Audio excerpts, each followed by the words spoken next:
ही कविता हे सॉरी गाणं साईबाबांचं आहे. त्याच्यावर मी स्वतः कविता लिहिलेली छत्रपती शिवाजी महाराजांची.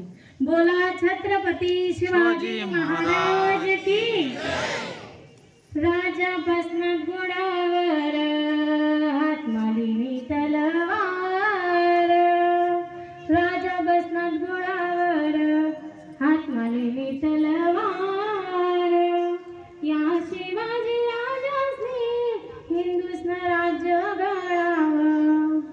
शिवाई देवीने नमस्कार जाऊने. आनंद वैना समजासने जन्माले उन्हात शिवाजी. राजा बसनात घोड्यावर हात मालिनी तलवार. या शिवाजी राजाने हिंदुस्थान राज्य गळावं. धाकली वयामात दांडपट्टा शिकणात. शिकारी हौसवती ढाल आणि तलवार. राजा बसनात घोड्यावर हात मालिनी तलवार. या शिवाजी